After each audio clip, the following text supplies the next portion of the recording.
Nakatikim ka na ba ng nilagang baboy na may saging? Kung hindi pa, halika samahan mo ko.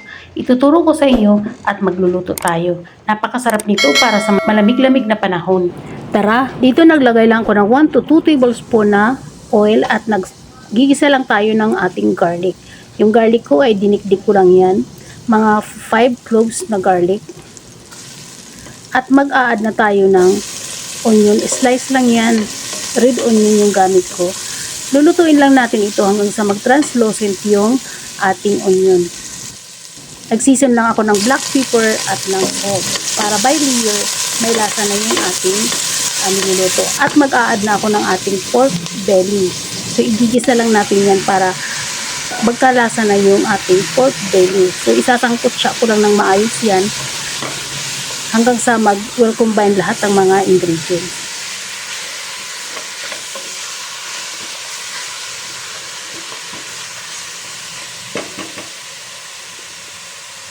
At dito, maglalagay na ako ng patis. So, bahala na kayo magtansya. Nakadepende yan kung gaano kadami ang inyong mga pork. At naglagay lang ako ng 1 teaspoon na black pepper. At igigisa-gisa lang natin, hahalo-haluin lang natin hanggang mag-combine yung ating mga nilagay na mga ingredients. At i-cover lang natin para maluto naman ng konti yung ating pork. So, pagka ganito, tinignan ko na siya ulit. At ihahalo-halo pa natin. At kapag ka okay na, mag-a-add na tayo dyan ng isang pirasong nor pork cubes. At naglagay din ako ng 1 teaspoon na peppercorn. At tuloy pa rin tayo sa pagsasangkot siya ng ating pork. At pag okay na, maglalagay na tayo ng water. So bahala kayo magtansya kung gaano kadami ang inyong water. Kaya wala na akong nilagay dyan na sukat para sa tubig. At naglagay din ako ng salt. To taste lang yan.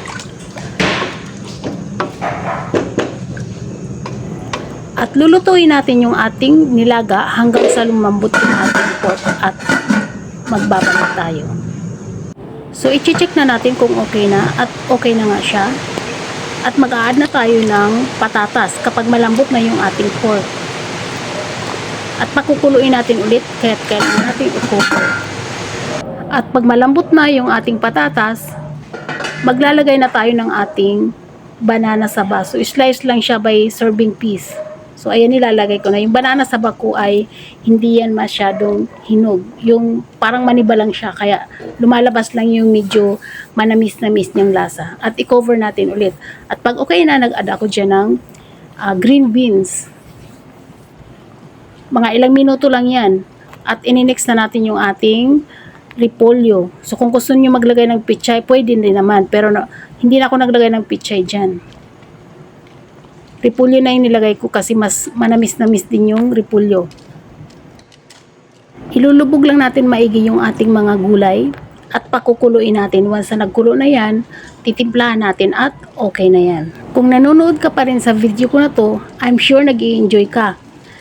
At paki-comment na lang kung saan ka nanonood para alam ko kung hanggang saan umabot yung video ko na to. Maraming salamat nga pala sa aking mga top fan, sa mga laging nanonood at sumusuporta sa aking mga video na ina-upload. Maraming salamat sa inyong lahat. Hindi ko na kayo maisa-isa. Basta ako'y nagpapasalamat ng marami sa inyo.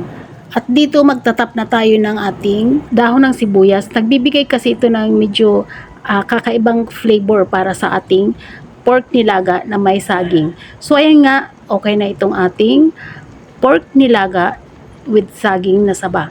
Sa mga bago nga pala sa akin channel, kung hindi ka pa nakapag-subscribe, please subscribe. Hanggang dito lang tayo, bye!